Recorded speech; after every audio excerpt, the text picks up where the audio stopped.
Bom dia, pessoal, boa noite. Estamos aqui hoje, recepcionados pela Marselhesa, para falar dele, o maior general da história da França, segundo alguns, né? Maior, né? Você já sabe, né? O grande Napoleão Bonaparte, como já dizia o ditado, o homem pequeno, mas de muito valor. Ou como dizem, curto e grosso. Gente, pequeno e gordinho, né? Não é aquilo que vocês imaginaram, não. Vamos lá. Napoleão Bonaparte nasceu na ilha de Córcega, muito pequenininho era, em estatura, nenhum preconceito, é a história. Foi para a escola militar em Paris, chegou lá, ele era, digamos, sofria bullying pelo seu tamanho e pelo seu sotaque, que a gente pode dizer, meio acaipirado no estilo brasileiro, por ser de uma ilha bem longe de Paris. Foi um aluno normal, mas das aulas de estratégia militar era fantástico. Tanto que seu trabalho sobre estratégia começou a ser aplicado no exército. Napoleão foi perfeito, aos 24 anos já era general do exército. Tadinho daqueles que fizeram bullying com ele. Mas Napoleão teve a sua vitória esplendorosa nas batalhas das pirâmides no Egito, quando ele disse para os soldados contemplar 40 séculos de história que estavam sob domínio francês agora.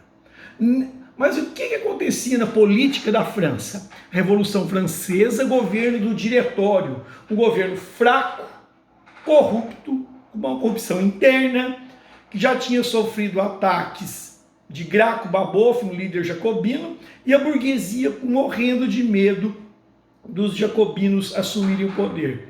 Parte interna do governo convida Napoleão para assumir. É dado o golpe do 18 Brumário, ou seja, o governo deu golpe nele mesmo, né? É incompetência virando competência. Bom, aí a gente analisa depois.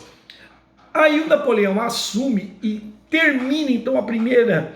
Muitos falam que termina-se a Revolução Francesa, outros dizem que tem uma continuidade, mas termina-se o processo revolucionário em 1799.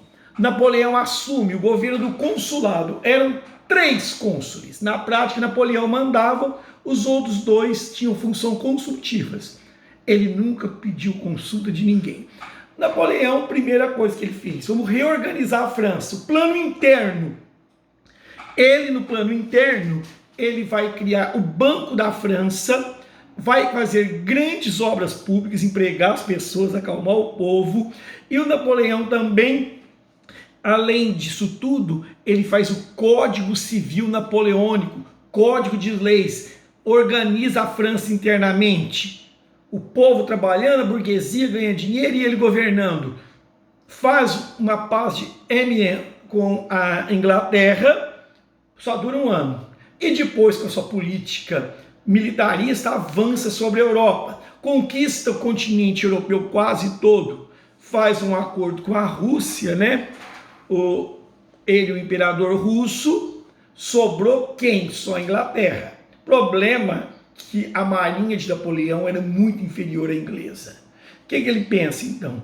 Faço bloqueio continental, eu vou bloquear a Europa da Inglaterra. A Inglaterra vai à falência e vai se render a Napoleão.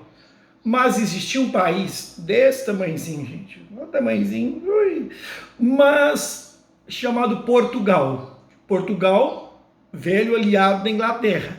Os portugueses, o que eles fazem? Dom João VI sofre ameaça de invasão de Napoleão.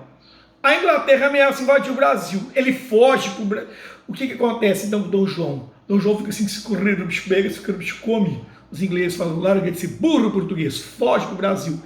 Dezembro de 1807, a família real portuguesa vem para o Brasil, chega aqui em janeiro de 1808. A França realmente invade Portugal, mas não tinha mais nada lá.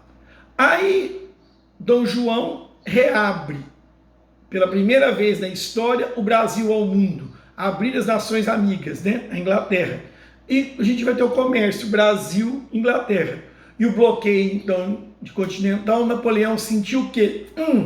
Furaram o bloqueio de Napoleão. Portugal e Inglaterra, Napoleão deu um pulo, para que furaram o bloqueio. Mas aí, gente, continua. 1812, a indústria francesa não conseguia suprir a inglesa.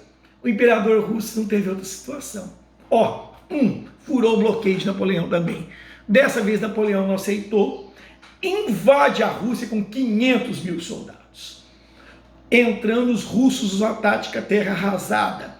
Eles vão recuando e pondo fogo nas cidades. Quando Napoleão prende um soldado russo, o soldado teria dito a Napoleão, segundo os anais da história: imperador, volta, o frio aqui vai ficar tão forte que os corvos congelam no ar. Napoleão, como todo ditador, ele acha que nem Deus pode com ele, ele continua. Chega em Moscou, o frio chega junto, a cidade está pegando fogo, não tem comida, não tem roupa adequada. Napoleão volta. Quando ele volta, ele descobre que as pontes estão todas quebradas. No inverno russo, abaixo de zero, sem roupa adequada, sem comida, eles têm que construir as pontes.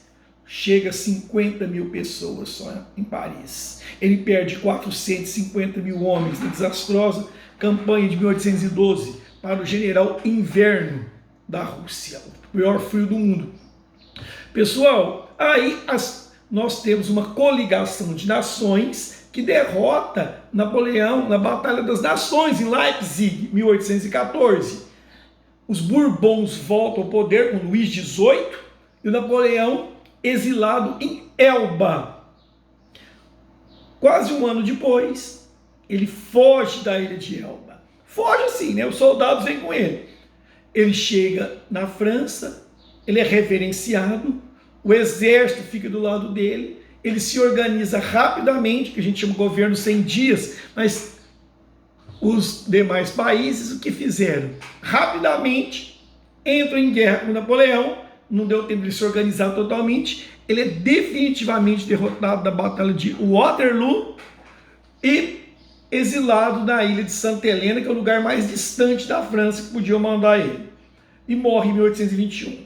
O Napoleão, ele marca uma fase, assim, fantástica na história. Ele faz o Brasil virar país, a família real vem para cá, ele cria o Banco da França, hoje todo o país tem seu banco, ele cria um código de leis nacionais, e ele, então, dá abertura, o que a gente chamaria, então, do futuro nacionalismo e as nações modernas. Certo? Até a próxima.